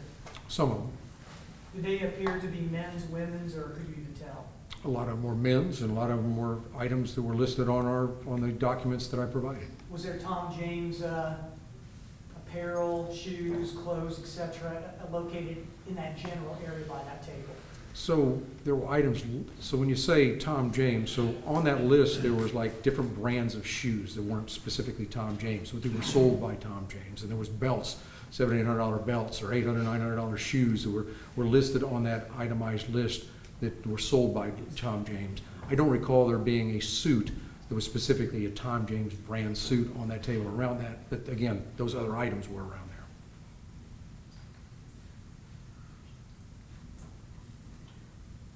Judge, I don't believe I have any other questions for this witness. Cross-examination? Thank you, Your Honor. Please, the court. Lieutenant, let's go back a little ways in time. August 16th of 2023, did you have an occasion to be involved in the search of Mr. Noel's home on that date? I was the author of the search warrant and was directing that. Bill Dalton was ultimately in charge of that, and I never went to Mr. Noel's house You never went there that day, that day. but you were in charge of either getting the search warrant or putting items that you thought would be appropriate in that search warrant to be asked to be seized. Is Correct. that correct? Yes. Was one of those items weapons? No. You didn't ask for any weapons at that time, did you? You asked for books and records, is that correct? Correct. How many people went on that search? On August the 16th, Yes, sir. approximately 40 in different locations. We had 4 different locations. Mr. Noel's, Let's talk just about the house. I would have to go back and look at my notes, but I believe I sent 4 or 5 in each team. Okay. And when you send a team to a particular location, because now you've got 4 locations, 40 people, do you suggest to the team what they're supposed to look for and where they're supposed to look for it? I give them a copy of the search warrant. I had a briefing that morning, explained to them what the search warrant entailed at each location, made sure there was an OIC officer in charge of each scene, and explained the process of processing the different house, the whole barn, whatever, the fire stations, and what items were allowed to be seized and what I was looking for. Were you looking for boxes that had receipts? We were looking for anything that had bank records. I mean, if a box had a receipt in it or a You'd bank look at record. it, wouldn't Of course, yeah. Yeah, that'd be an item that you would want to look at, correct? Sure. Okay. And on August 13th, you took pictures of areas in the house, or somebody within this team of 40 people took some pictures, or the evidence technician at some point took pictures. Not on August 13th, on August 16th we did. You got the date wrong, Mr. Wells. Yeah. Did you take pictures? They did. Okay. Who suggested that? It wasn't a suggestion, it was, I was telling them to do it, and they did it. Okay. And you asked them to be thorough in their process, didn't you, about taking pictures and getting those receipts and things that the warrant requested? Yes? Okay.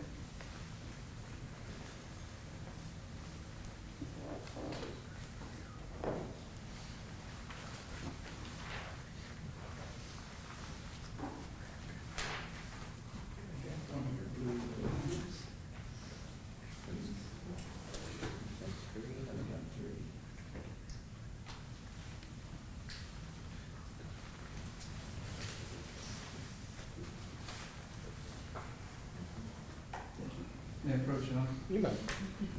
Lieutenant, ask you to take a look at this photograph, which has been marked as Defendant's Exhibit 3. Ask you, can you identify that? That is a picture of the basement at Jamey Noel's residence, 3001 Old Tate Bridge.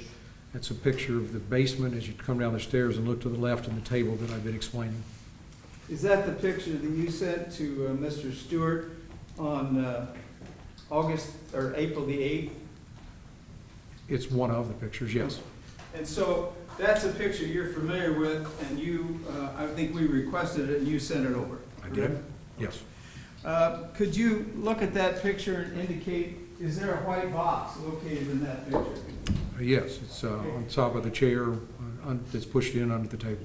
Okay, and that's the white box that we talked about, was the white box where the weapons were found in March, is that correct? That appears to be correct, yes. Okay, so on August the 16th, with all these people, some of which were directed to go to the home of Mr. Noel and search for documents, correct? Correct. And you indicated to me earlier that boxes were important, that they may contain receipts and all kinds of things that you thought, or the people doing the search would be interested in to comply with the search warrant, correct? Yes, Okay. And that white box was there on August, when that search was conducted, on correct? August the 16th, based on the picture, I wasn't again at the scene, but Sure. based on the picture and what I've been told, Did anybody ever It tell was you there. they went through the box on August 16th to look for receipts? And oh my gosh, we found Smith & Wesson weapons.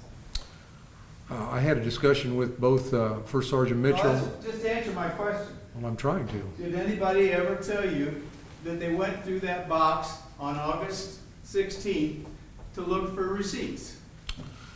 The answer would be, they told me they went through multiple boxes, multiple Okay. rooms, and they found multiple weapons. Sir, and so multiple boxes would be really all the boxes that would be important that are hiding receipts in that very crowded room, correct? Could be, sure. Okay. But you're not there, so you're trusting them to do a complete search. Right. Okay. And were weapons located in the house that day? I was told yes. Okay, and where were they? Throughout the house? Okay, and were they picked up? No, it was not subject to my search warrant. Okay, so the weapons were left in the house? Correct. Okay. But all the receipts that you believed were in the house that were important were taken on that search? Unless we missed some, yes. Sure. Well, you would assume, would you not, that that box, that white box sitting on the chair, which was there in August, would have been looked through by somebody in order to look for receipts. It's a box, it's open, it's along with other boxes, and we're looking for receipts, so you never know where receipts go. You would have looked through that. Wouldn't the team have looked through that? I would assume so. Okay. Did anybody ever tell you on August the 17th, the next day, oh, by the way, we found 2 Smith & Wesson's weapons in that box? No, but the box didn't come up. Okay. Again, they told me that there was multiple firearms throughout the house. They told me a number of different things. They described the inside of the residence because I wasn't there. Well, if they had found the weapon, the rest of the house, they would have said something to you, oh, by the way, when we're looking through receipts, we found 2 Smith & Wesson boxes in the basement in a white box on a table with all kinds of other stuff. No, they would not have. Okay. They wouldn't have told you that. No, they wouldn't have. Yeah. It was immaterial. It's just a Smith & Wesson box, and we're only looking for receipts, so we're not gonna mention it to the lieutenant. Correct. But you did find weapons. Well, again, they mentioned it to me. They said, hey, there's a bunch of firearms in the house. Throughout the house, there were firearms. Okay. So you said leave them there, no problem. We're Correct. not looking for guns, we're looking for receipts. Right. Okay. So, you were asked on direct that those weapons were purchased in 2017, correct? I don't believe you asked me when the exact purchase was, but they were. October of The 2017. firearms were purchased according to the receipt I received from Mr. Morrison at Midwest Gun Exchange, said that they were purchased on October 28, 2017. In what city? So Mishawaka, Indiana, however, I believe, and I haven't verified that yet, some of the firearms, especially the ones he bought with the American Express Utica card, were shipped to Keesler's Police Supply. Even though they were purchased via the phone and paid for, they were then shipped to Keesler's Police Supply, and then they were ultimately, paperwork was done there, and they were receipted over to Mr. Noel. But the two we're interested in were identified by First Sergeant Mitchell as being purchased on the 17th, 2017, correct? Those were purchased on 2017, but actually where they were obtained from, I'm not sure. They could have been obtained actually from Keesler's Police Supply here in Jeffersonville, Indiana. I know they were bought up in Mishawaka. And you know that they were still, according to Lieutenant Mitchell, in their original supply packages. It appeared to be, yes. Okay. You believe that to be true, and so does Lieutenant Mitchell, or Sergeant Mitchell. I didn't mean to promote him. That's Carter's problem. Is that correct? That he was promoted, or what was the question? The question was that First Sergeant Mitchell testified to the court that it was his opinion from his firearms experience or background as a documenter of material for the state police that those appeared to be in their original packaging. They did, yes. That's the picture.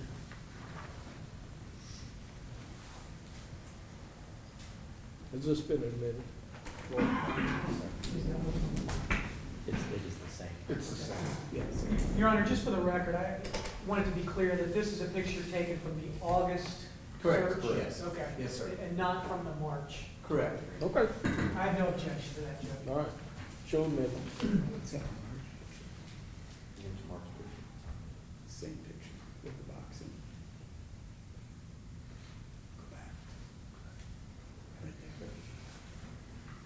Lieutenant, I'm gonna have you look at the screen. That is a picture that has been introduced by the state. Does that white box that was picture taken in March of 2024 appear to be the same white box that was in your picture in August of 2023? Yes. I have no further questions. Thank you, sir. Redirect.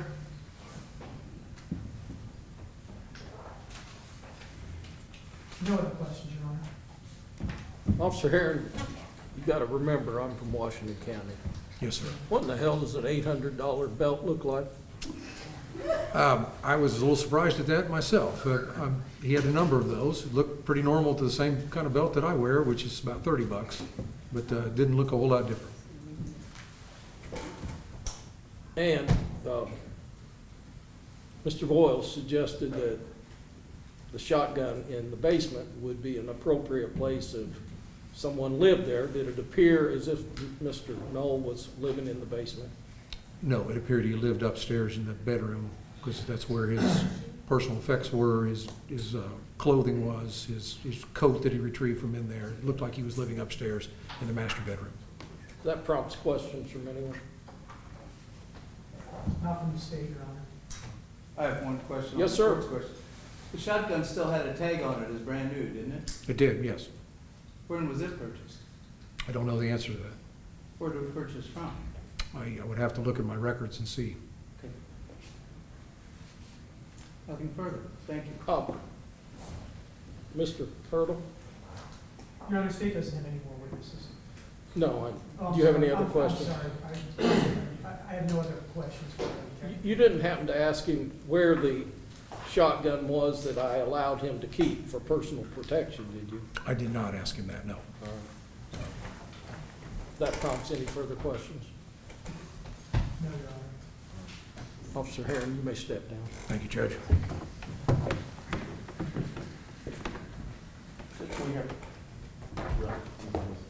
Any other witnesses, Mr. Hurdle? No, Your Honor. Wait just a moment. Right, just a moment. Just a moment before we go forward. How do you define a moment, Mr. Moe? Judge, I'm a lawyer, you know that. I know.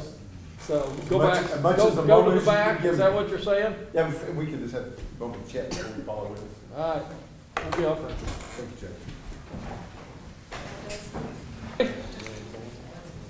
Mr. We are, Wilder? yes. All right, back on record. Call your first witness, Mr. Wilder. Your Honor, we call Bradley Kramer. Mr. Kramer, you were sworn earlier, correct? Pardon? You were sworn earlier? No, sir. You were not? Would you raise your right hand? Do you solemnly swear or affirm under the penalties for perjury testimony you're about to give will be the truth, the whole truth, and nothing but the truth? Yes, Your Honor. Have a seat. Thank you. Answer counsel's questions, and the court may have some questions.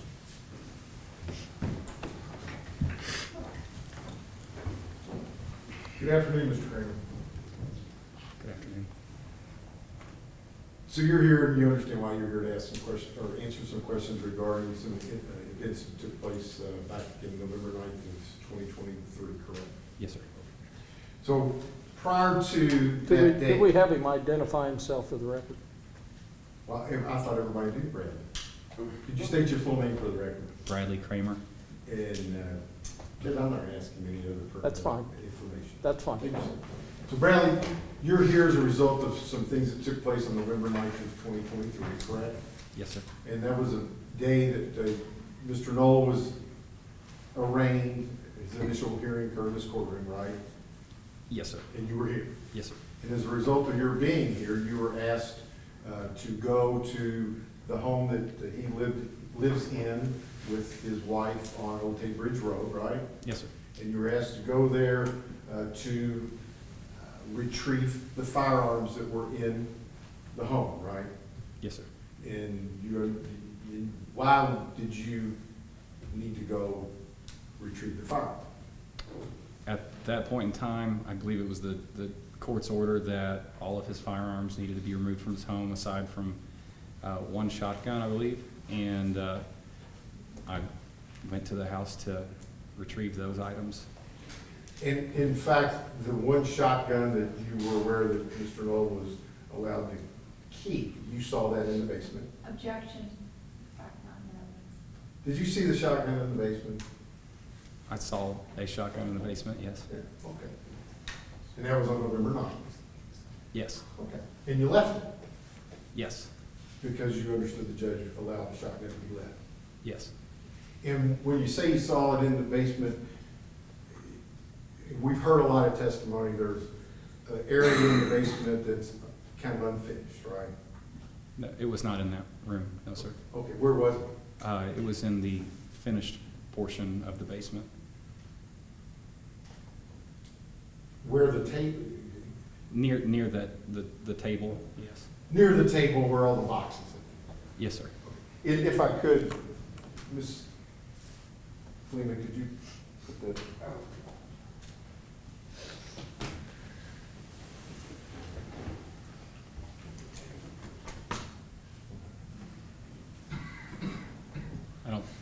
I don't see it, I've never seen that before. So. I'm just trying to figure out how we end up with this show, but we need to. Okay. So this has been put in, this is a photograph that's been put into evidence, Mr. Kramer. Can you tell us, are you familiar with, or is that something you recognize? Yes, sir. Okay, tell us what it is that you recall that to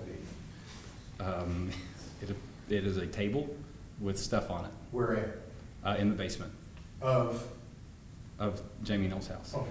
And this is this the area where you saw the shotgun that you left? Yeah, I believe so. It was in that general vicinity, yes. Okay. And so your purpose was to go to gather up the firearms, Yes. and you went with somebody, right? Yes, sir. It was Mr. Moon, Yes, sir. somebody you didn't know, No, sir. and you and Mr. Moon went in the house, Yes, sir. and you were going through the home to get the guns, Mm-hmm. and while you were doing that, Mr. Noel, Jamey called you on the phone as well, Yes, sir. telling you where guns were located. Yes, sir. When you went down there in that area, were there guns other than that shotgun that was left down in that general area? Yes, sir. Can you tell the judge about what guns were just there? I don't recall exactly how many, the quantity. I didn't keep an inventory of where I found what guns, but there were several boxes of unopened, I don't know, I guess rifles. I don't know if they were rifles or shotgun, but longer guns. And I don't specifically remember if there were handguns near or around that area, because there was quite a bit of guns that were retrieved that day. And when there was a box with a gun in it, shotgun, you said you saw some boxes with shotguns? There was boxes, unopened boxes with long guns in them. I don't know if they were shotguns or rifles. Did you open the boxes? No, he just took the boxes. Took the boxes? Yes, sir. And then Detective Haron previously testified there were about 82 guns that were brought to the state police post. Okay. And you and Mr. Moon brought those guns to the state police post, correct? Yes, sir. Do you have a recollection of when you were there retrieving those guns, if you saw this white box? No, sir, I don't. I understand.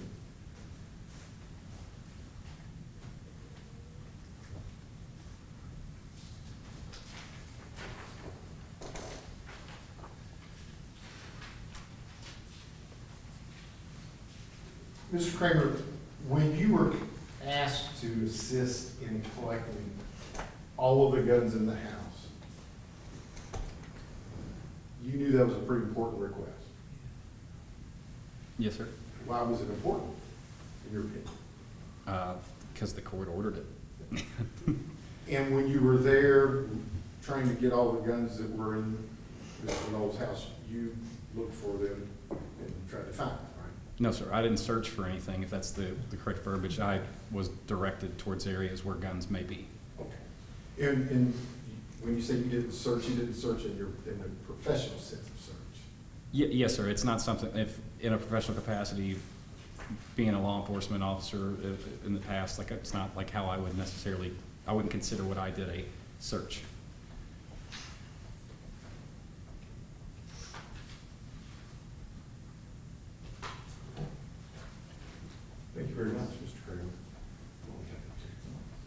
Mr. Hurdle, cross-examination? I'm sorry, who directed you, Mr. Kramer, to the locations of the guns? Jamey did. And that was via telephone, Yeah. FaceTime, Zoom, what was it? Just telephone, yes, sir. Okay, so if he told you to look in a closet, you looked in a closet. If he told you to look in a drawer, you looked in a drawer. If he told you to look in the bedroom, you looked in the bedroom. Yes, sir.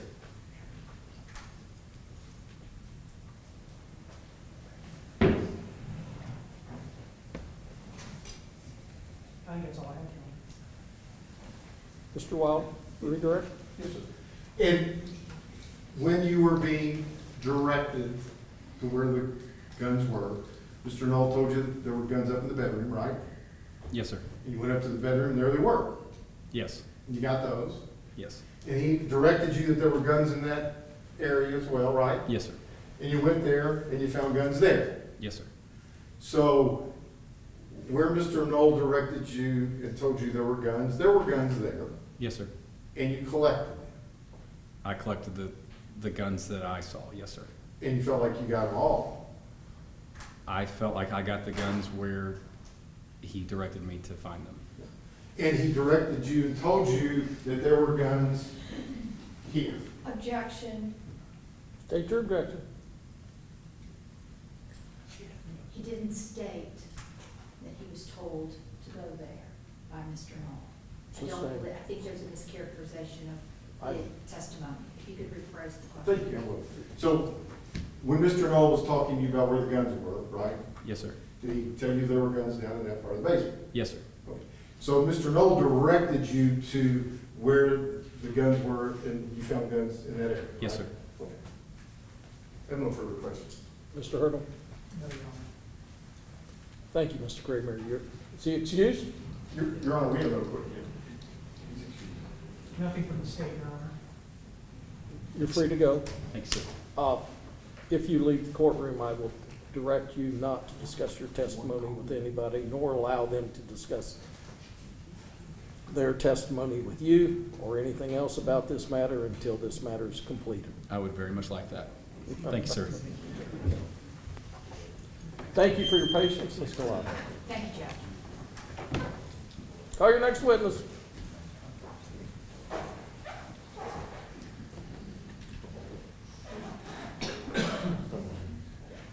Your Honor, we don't have any further witnesses. Yes, sir. No further witnesses? None, Judge. State, any rebuttal? No, Your Honor. Would like to make argument? How could I imagine you Him or wouldn't? me? You can go first. I'll let you start the proceeding. Your Honor, the state's exhibits that were put into evidence, specifically the orders by the court, they didn't direct Brad Kramer or Charlie Moon to do anything. They directed Jamey Noel to do what needed to be done, to remove all weapons out of that house, off of his property, except one shotgun. The court was abundantly clear. It was a court order. It was recited in a number of documents, order on initial hearing, and then an order directing the transport and retention of certain firearms. Designee, surrender all firearms.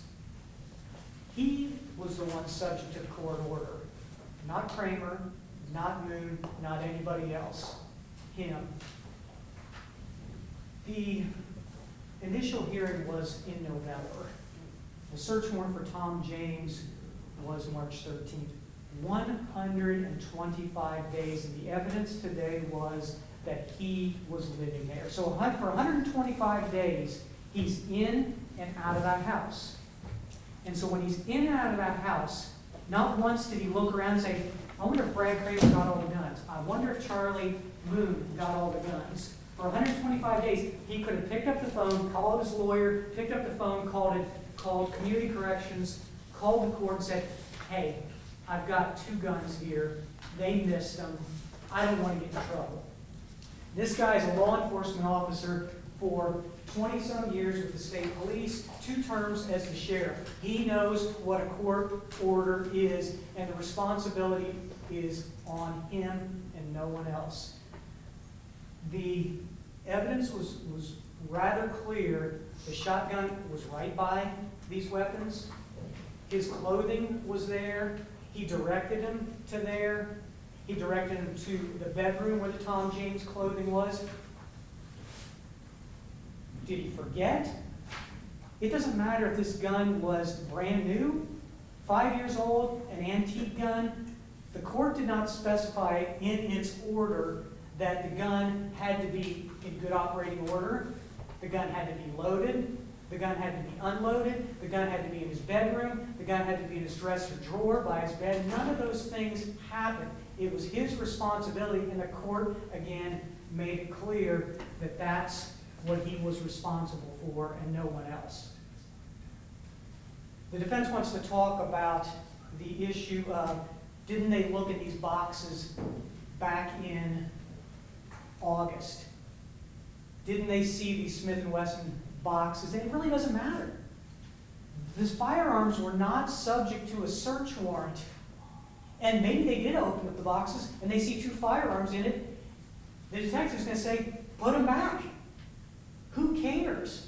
It doesn't matter because they were not subject. He was in lawful possession of those firearms at that time. Not until the court issued its order in November did it become a violation of the court order and subject to contempt possibilities.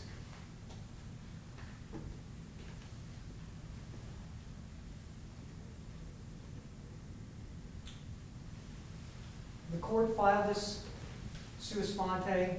The court filed a rule to show cause based on a warrant returned by Detective Haron. He's been entitled to due process. That's what this hearing is for. He's had his due process. He's had his chance to say, this is why I shouldn't be held in contempt. That's not happened. Willful, intentional disobedience of a court order. That's what's happened here. Not an oversight, not an overlooking. Maybe there was an oversight on Brad Kramer. So what? It doesn't matter. The responsibility bears on him and him alone, and the accountability bears on him and him alone. So I'd ask the court to find him in indirect contempt for the violation of the court's order, that the burden's been met, and the state would ask the court to choose how best to deal with the violation and the contempt. Thank you, Mr. Hurdle. Please, Mr. Flores, Court. are Thank you you, from Your the Honor. team that's going to argue? Yes, sir. Proceed. Thank you. Judge, I think Mr. Hurdle says it doesn't matter, but it does matter. Willful intent to violate a court order is exactly what it means. A willful activity on his part to violate the court order. As I recall that when Mr.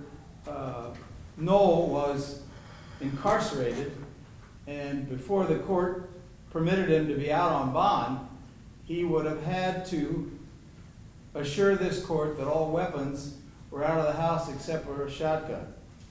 So he wasn't free to go to his house and go through all of those weapons. And so he did what, under those circumstances, would be a reasonable, ask people who, one of whom was in law enforcement, one of whom was a gentleman that Mr. Moon, who Mr. Kramer did not know, but they volunteered to go out and assist Mr. Noel in his responsibilities to this court in getting all those weapons. And they did that. And all those weapons were turned over to the state police. Now we know that in August, the state police had the photograph of the exact box in question in this case. And Mr. Hurdle may be right, that they went through and they noticed, but nobody at least made note because the weapons apparently weren't of any interest to anybody until after Mr. Noel was being arrested and required to turn them into the court. But if the state police knew that those weapons were in the house, they could have said, wait a minute, I think that theirs were missed because we're counting all the weapons, and those Smith & Wessons were in that box downstairs when we're looking for documents, weren't there. Do people make mistakes? Of course they do. But we know that those guns have been purchased since 2017, and they're in the same box, haven't been disturbed, haven't been out, haven't been touched, or at least no indication that they have by the state police themselves. We know that the court permitted him to have a shotgun, brand new, sitting in the basement. This does not rise itself, in my mind, to a fact that this is a willful contempt of this court order. I think that it was an inadvertent. Would I have done it differently? May very well have done it. I may have had someone else that I thought would be better, an independent person, to go to the house to make those choices about what was there and what wasn't there. Obviously, it's a room that doesn't get much attention because everything in the room was packed as if nobody has been in that room for quite some time.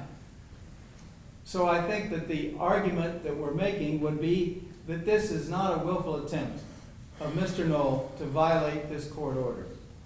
Was it inadvertent? Yes. Did he apologize for having those weapons there when he thought all of the weapons in the house had been accounted for except the one that this court permitted him to have? I don't believe, Your Honor, this has risen to a level of contempt of this court order. And we would respectfully ask the court to not find so. Thank you. Thank you, Mr. Boyle. Anything else from the state? No, Your Honor.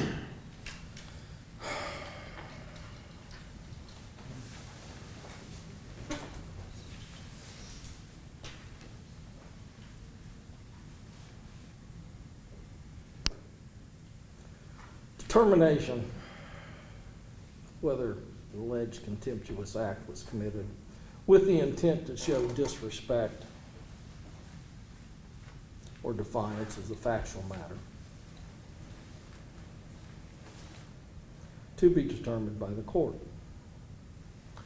Our Supreme Court has held that the respondent, Mr. Noel, has the burden of establishing that his failure to obey the order was not willful.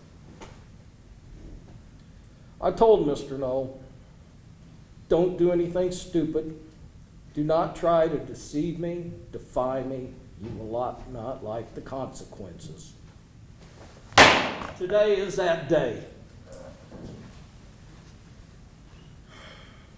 You are not the law. You don't interpret the law. You don't enforce the law. You're not above the law. I find that you are in contempt of this court. Take him into custody.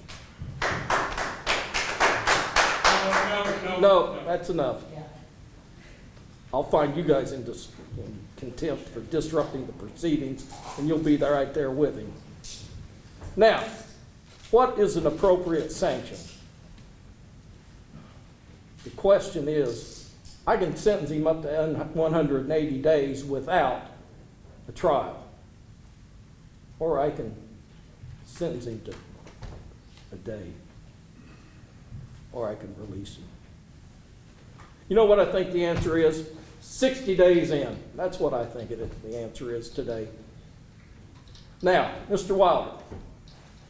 Yes, Your Honor. Or Mr. Boyles, I apologize, Mr. Boyles, your lead. Before he is released, I'll take your suggestion. I want an independent individual to scour that household to determine that there's no further weapons.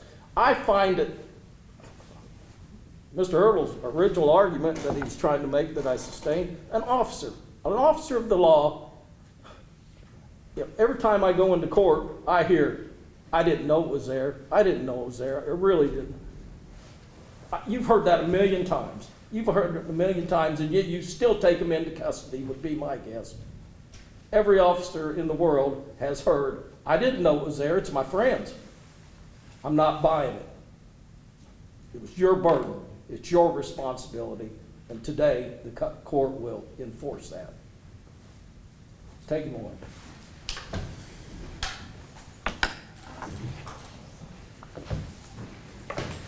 Anything else, Mr. Hurdle? Nothing to state. Mr. Boyles? No, we'll be approached. You may.